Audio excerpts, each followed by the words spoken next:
Sir அடுத்து நம்ம வந்து நிறைய விஷயங்கள் சொல்லிட்டீங்க.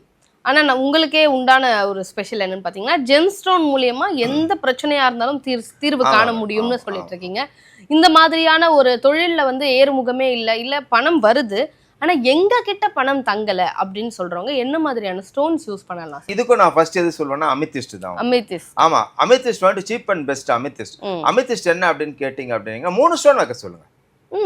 இதுக்கு வந்துட்டு 3 ஸ்டோன் வைக்கணும். ஆக்சுவலாக அந்த வாஸ்து கோளாறு டெவலப்மெண்ட் ஆகிறதுக்கு 3 கற்கள் முக்கியமான கற்கள். பணம் என்ன அப்படின்னு கேட்டிங்க அப்படின்னீங்கன்னா பணத்தை கொடுக்கறது வந்துட்டு சிட்ரின் இல்லை பெரிடாட் இல்லை சிட்ரின். ஃபர்ஸ்ட் ஒரு கல். இது ரெண்டுத்துல எதனா ஒன்று. அடுத்து வந்துட்டு அமித்திஸ்ட் பணம் வெல்த். புரியுதுங்களா? அதுக்கு அடுத்து வந்துட்டு அமைதி. குடும்பத்துக்கு எது தேவை? குடும்ப வாஸ்து எல்லாத்துக்கும் பீஸ்ஃபுல். அமைதி எது கொடுக்கும்னு கேட்டிங்கன்னா அமித்திஸ்ட் அமைதியை கொடுக்கும். புரியுங்களா? ஹெல்த். அதுக்கு அடுத்து என்ன அப்படின்னு கேட்டிங்கன்னா பீஸ்ஃபுல். அதுக்கு அடுத்து வந்துட்டு வெல்த். பொருளாதாரத்தை யார் கொடுப்பா அப்படின்னு கேட்டிங்கன்னா நான் ஏற்கனவே நிறைய வாட்டி சொல்லியிருப்பேன் உங்களுக்கு. ரூபி கொடுப்பார். அப்படி இல்லை அப்படின்னு கேட்டிங்கன்னா வைடூரியம். ரூபி இல்லை வைடூரியம். ஆனா வைடூரியம் எல்லாருமே போடக்கூடாது. இல்லை, இது நான் வந்துட்டு வைக்க சொல்கிறேன். போட வேண்டாம், வீட்டில் வைக்க சொல்கிறேன். சிட்ரின் அமித்திஸ்ட் ரூபி இல்லாட்டி வைடூரியம் ரெண்டுமே ஒரே வேலை செய்யும். இதுவும் வந்துட்டு பெரில் குரூப் தான், இதுவும் ஒரு பெரில் குரூப் தான். புரியுங்களா?